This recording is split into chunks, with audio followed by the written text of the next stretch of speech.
Hello everyone, welcome to Jes education. അപ്പോൾ ഇന്ന് നമ്മൾ പഠിക്കാൻ പോകുന്നത് കഴിഞ്ഞ ക്ലാസ്സിൻ്റെ തുടർച്ചയായിട്ടുള്ള കാര്യങ്ങളാണ്. ഇന്ന് നമുക്ക് ബോലിയും ഉപഭാഷയും അതിനെക്കുറിച്ചിട്ടുള്ള കാര്യങ്ങളൊക്കെയാണ് പഠിക്കാൻ പോകുന്നത്. അപ്പോൾ ബോലികൾ നമുക്ക് എന്താണ് കുറേ പഠിക്കാനുണ്ട്. അപ്പം നമുക്ക് ക്ലാസ്സിലേക്ക് വേഗം പോകാം. ഫസ്റ്റ് നമുക്ക് ഉപഭാഷ എന്താണെന്ന് നോക്കാം. എന്താണ് ഉപഭാഷ? നമ്മൾ ഇതുവരെ പഠിച്ചിട്ടുണ്ടായിരുന്നല്ലോ ഉപഭാഷ. അപ്പോൾ ഇതെന്താണെന്നുള്ളത് നമുക്കൊന്ന് പഠിക്കാം. അപ്പോൾ നമുക്ക് നോക്കാം എന്താണ് ഉപഭാഷ. ഉപഭാഷ എന്ന് പറഞ്ഞാൽ जब कोई बोली अपने क्षेत्र विस्तार कर लेती है और उसमें साहित्य लिखा जाने लगता है तो वह भाषा बन जाती है. एक भाषा के अंतर्गत कई बोलियां हो सकती है. ഇവിടെ എന്താണ് പറയുന്നത്? നമ്മൾ ഒരു ചെറിയ പ്രദേശത്ത് സംസാരിക്കുന്ന ഭാഷ, അതായത് ബോലി, നമ്മളൊക്കെ സംസാരിക്കുന്ന ചെറിയ പ്രദേശത്ത് സംസാരിക്കുന്ന ഒരു ഭാഷ ഉണ്ടല്ലോ, ബോൽച്ചാൽ ഭാഷ. അത് എന്താ പറയാ, അതിൻ്റെ ആ ഒരു മേഖലയിൽ വികസിപ്പിക്കുകയും, അതായത് ആ മേഖലയിൽ ആ ഒരു വിസ്തീർണത്തിൽ വികസിപ്പിക്കുകയും അതിൽ എന്താ പറയുക സാഹിത്യം വരികയും സാഹിത്യം സൃഷ്ടിക്കാൻ കഴിയുകയും ചെയ്യുമ്പോഴാണ് എന്താ പറയാ, അതായത് സാഹിത്യങ്ങളൊക്കെ എഴുതുവാൻ തുടങ്ങുമ്പോഴാണ് അതിനെന്താണ് ഉപഭാഷ ആയി മാറുന്നത്. അത് ഒരു ഉപഭാഷയായി മാറുന്നത്. എന്താണ് ഏക ഉപഭാഷക്ക് അന്തർഗത കൈ ബോലിയാം ഹോ സക്തി ഹെ. അതായത് ഒരു ഉപഭാഷയുടെ ആ ഒരു ഇതില് ഒരുപാട് ബോലികൾ നമുക്ക് ഉണ്ടാവും, ഒരുപാട് ബോലികൾ ഉണ്ടാവും. എന്താ പറയാ, ഇതിവിടെ ഉദാഹരണം പറയാം, ബ്രജ് ഭാഷ, അവധി और ഗഡി ബോലി. ഇതൊക്കെ എന്താണ് ഹിന്ദിയുടെ കുറച്ച് ഉപഭാഷകളാണ്. എന്താണ് ജിന്മേ വ്യാപക സാഹിത്യ ലിഖാ ഗയാ ഹെ. ഇതിലെന്താണ് ഒരുപാട് സാഹിത്യങ്ങൾ എഴുതാൻ സാധിച്ചിട്ടുണ്ട്, എഴുതപ്പെട്ടിട്ടുണ്ട്. ഇതിൽ ബ്രജഭാഷ, അവധി അവർ ഗഡി ബോലി എന്നുള്ളതിലെ ആ ഒരു ഭാഷയിൽ. അപ്പോൾ ഇത് എന്താണ് ഉപഭാഷ എന്ന് മനസ്സിലായിട്ടുണ്ടാവും. ഇനി നമുക്ക് ബോലി പറഞ്ഞു നോക്കാം. എന്താണ് ബോലി എന്നുള്ളത്? ബോലി എന്താന്നുള്ളത് നമ്മൾ പറഞ്ഞു കഴിഞ്ഞു അല്ലെ. ഒരു ചെറിയ പ്രദേശത്ത് സംസാരിക്കുന്ന ഭാഷയാണെന്നുള്ളത്. ബോലി ഭാഷാ കാ സബ്സെ ഛോട്ട और സ്ഥാനീയ രൂപ ഹെ. യഹ് ഏക് സീമിത ക്ഷേത്രമേ ബോലി ജാതി ഹെ. ബോലി എന്താണ്? ഛോട്ട സ്ഥാനീയ രൂപമാണ് ഭാഷയുടെ. പിന്നെന്താണ്? ഏക് സീമിത ക്ഷേത്രമേ ബോലി ജാതി ഹെ. ഒരു പരിമിത പ്രദേശത്ത് മാത്രമാണ് സംസാരിക്കുന്നത്. സീമിത ക്ഷേത്രം ബോലി ജാതി, ഒരു ചെറിയ പ്രദേശത്ത് മാത്രമാണ് സംസാരിക്കുന്നത്.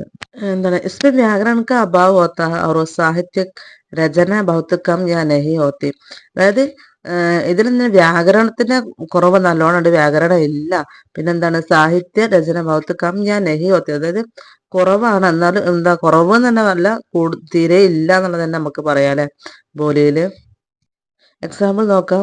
മാർവാടി, ബ്രജഭാഷ, ബഘേലി. ഇതില് ആരംഭിക രൂപത്തിലാണ് കേട്ടോ. മാർവാടി, ബ്രജഭാഷ, ബഘേലി.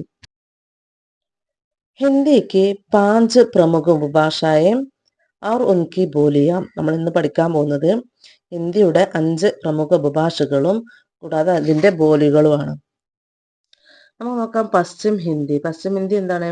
ഇസ്കെ അന്തർഗത ഗഡി ബോലി, അതായത് അതിന്റെ വേറൊരു പേരാണ് കൗരവി, ബ്രജ് ഭാഷ, ഹരിയാണി, ബുന്ദേലി और കന്നൗജി ആദി. എന്താണ് ഇതിൽ പറയുന്നത്? ഇവിടെ നിന്ന് നോക്കുക, ഗഡിബലിയുടെ മറ്റൊരു പേരാണ് കൗരവി. അത് എക്സാമിന് ഇമ്പോർട്ടൻ്റ് ആണ്. അപ്പം കൗരവി ഗഡിബലിയുടെ മറ്റൊരു പേര് കേട്ടോ. ഇസ്മേം അന്തർഗത ഗഡിബോലി, ബ്രജ്ഭാഷ, ഹരിയാണി, ബുന്ദേലി और കനൗജി. ഈ പശ്ചിം ഹിന്ദി എവിടുന്നാ വന്നെന്ന് ഓർമ്മ ഉണ്ടോ നിങ്ങൾക്ക്?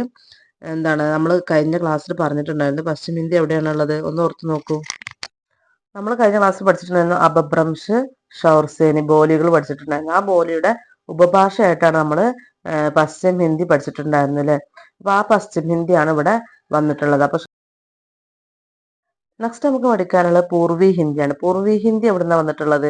പൂർവി ഹിന്ദി നമ്മൾ പഠിച്ചിട്ടുണ്ടായിരുന്നു അർദ്ധമാഗതിയിലാണ് പൂർവി ഹിന്ദി വന്നിട്ടുള്ളത്.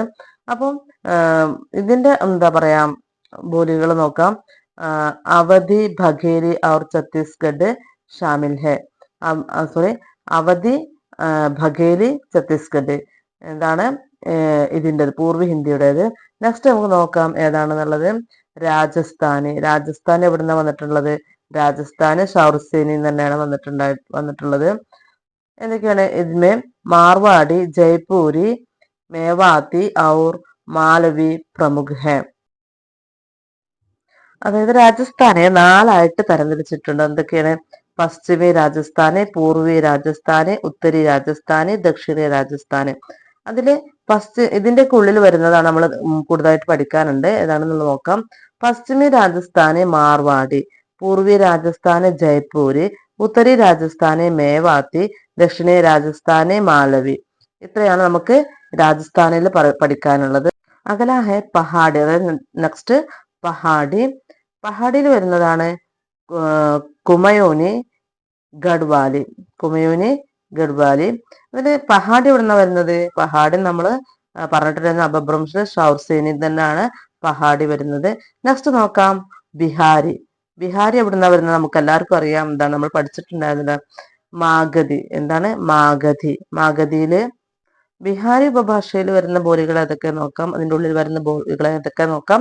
ഭോജ്പൂരി, മഗഹി, മൈഥിലി. ഇതൊക്കെയാണ് ഭോജ്പൂരി, മഗഹി, മൈഥിലി. ബിഹാരിയിൽ വരുന്ന പേരുകളാണ്, ബോലികളാണ് ഭോജ്പൂരി, മഗഹി, മൈഥിലി. അപ്പൊ ഈ ഒരു ഭാഗം ഉണ്ടല്ലോ, ഭോജ്പൂരി, മഗഹി, മൈഥിലി, ബിഹാരിയുടെ ഈ ഒരു ഭാഗം ഒരു ഇമ്പോർട്ടന്റ് ആയിട്ടുള്ള ഭാഗമാണ്. അതിൽ ഏറ്റവും ഇമ്പോർട്ടന്റ് ആയിട്ടുള്ള മഗഹിയാണ് കേട്ടോ. മഗഹിനെ കൂടുതലായിട്ട് കണ്ടിട്ടുണ്ട് ക്വസ്റ്റ്യനില്. അപ്പൊ നമ്മൾ ഇതുവരെ പഠിച്ചൊന്ന് നോക്കാം. ആധുനിക ഹിന്ദി ഭാഷയിൽ വരുന്ന ഉപഭാഷകളും അതിന്റെ ബോലികൾ നമ്മൾ ഇതുവരെ പഠിച്ചിട്ടുണ്ടായിരുന്നു. അപ്പൊ നമ്മൾ അപഭ്രംശിലേക്ക് പോകുമ്പോൾ ഷൗർസേനി, പൈശാചി, ബ്രാജഡ്, മഹാരാഷ്ട്രി, മാഗധി, അർദ്ധമാഗധി, ഇതൊക്കെ നമ്മൾ പഠിച്ചിട്ടുണ്ടായിരുന്നു. ഇതിന്റെ ഉപഭാഷകൾ നമ്മൾ പഠിച്ചിട്ടുണ്ടായിരുന്നു അല്ലെ.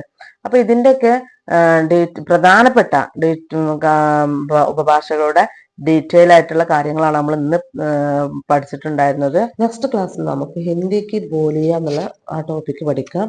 അതിൽ ഡീറ്റെയിൽ ആയിട്ട് പഠിക്കാനുണ്ട്.